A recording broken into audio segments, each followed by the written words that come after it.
तवांग पर चीन की नजर तब से है जब से चीन ने तिब्बत पर कब्जा किया। तवांग पर तो चीन 1951 में ही कब्जा कर लेता, तब भी नेहरू जी थे।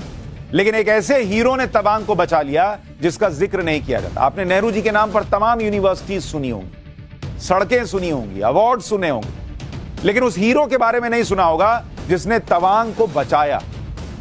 1951 तक चीन ने तिब्बत पर कब्जा कर लिया था और चीन अरुणाचल प्रदेश को दक्षिणी तिब्बत का हिस्सा मानता था और वो तवांग पर दावा करता था।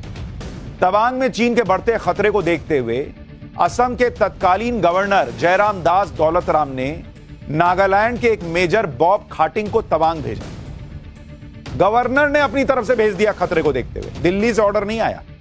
मेजर बॉब खाटिंग 200 सैनिकों के साथ तवांग पहुंचे और वहां पर भारत की पकड़ को और मजबूत किया। ये 1951 का बता रहा हूं, लेकिन आप ये सुनेंगे तो हैरान रह जाएंगे और आपको शायद गुस्सा भी आएगा कि असम के गवर्नर के इस फैसले और मेजर बॉब खाटिंग की बहादुरी नेहरू को पसंद नहीं आई। इससे तत्कालीन प्रधानमंत्री नेहरू नाराज हुए। लेफ्टिनेंट कर्नल भुवन सिंह की किताब major Bob Khathing the profile of a nationalist Manipuri Naga में दावा किया गया है कि तवांग में भारतीय प्रशासन को मजबूत करने के बाद मेजर बॉब खाटिंग शिलोंग लौटे और गवर्नर जयराम दास दौलतराम को रिपोर्ट दी। गवर्नर जयराम दास दौलतराम और मेजर बॉब खाटिंग की तेजपुर में मुलाकात हुई। वहां से दोनों प्रधानमंत्री से मिलने के लिए दिल्ली के लिए रवाना हुए। दिल्ली में प्रधानमंत्री दफ्तर में दोनों ने जवाहरलाल नेहरू से मुलाकात की और इस दौरान प्रधानमंत्री नेहरू बहुत गुस्से में थे, यह दावा किया जाता है। नेहरू ने गुस्से में गवर्नर से पूछा, आपसे यह सब करने के लिए किसने कहा था? इतनी बड़ी मूर्खता करने से पहले एक बार मुझसे पूछ लेते। वो लोग सोच के गए होंगे कि हमने तवांग बचा लिया, हमारी तारीफ होगी। वहां नेहरू जी के लिए कहा जाता है इस किताब में दावा कि उन्होंने पलट के डांट दिया, ये मूर्खतापूर्ण काम करने से पहले मुझसे तो पूछते। इसके बाद नेहरू ने पीएमओ के निर्देश दिया कि इस घटना को पूरी तरह से ब्लैकआउट कर दिया जाए, यानी इसके बारे में किसी को पता ना चले। नेहरू उस समय चीन से शांतिपूर्ण तरीके से हल चाह रहे हैं, जबकि सब कह रहे थे कि चीन के इरादे ठीक नहीं है।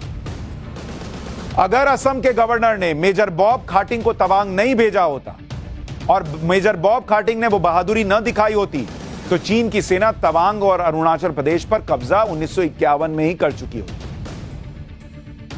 तो आज जो लोग तवांग तवांग चिल्ला रहे हैं, उन्होंने तवांग को एक बार नहीं 2 बार गवा दिया था, 1951 में और 1962 में। और मेजर बॉब खाटिंग की तस्वीर आपको दिखा रहा हूं। ये वो हीरोज हैं जिनकी बात ही नहीं होती। आप में से कितनों को मेजर बॉब खाटिंग के बारे में पता है? पता ही नहीं होगा ना बॉस। या हमने पाठशाला में जिम्मा लिया है कि इन हीरोज के बारे में आपको बताएं, सुनाएं। नहीं तो आप पढ़िए जवाहरलाल नेहरू यूनिवर्सिटी, बॉब खाटिंग की कोई यूनिवर्सिटी नहीं। तवांग में भारतीय सेना और प्रशासन की मौजूदगी के बाद चीन की सेना वापस लौट गई।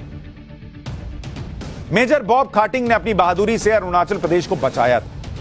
उन्हें सम्मानित करना तो दूर, दशकों तक उन्हें भुला दिया गया। और उन्हें याद कब किया गया? उनकी बहादुरी को सम्मान कब दिया गया? अब जब नरेंद्र मोदी प्रधानमंत्री बने तब उन्होंने 1951 के हीरो को सम्मानित किया।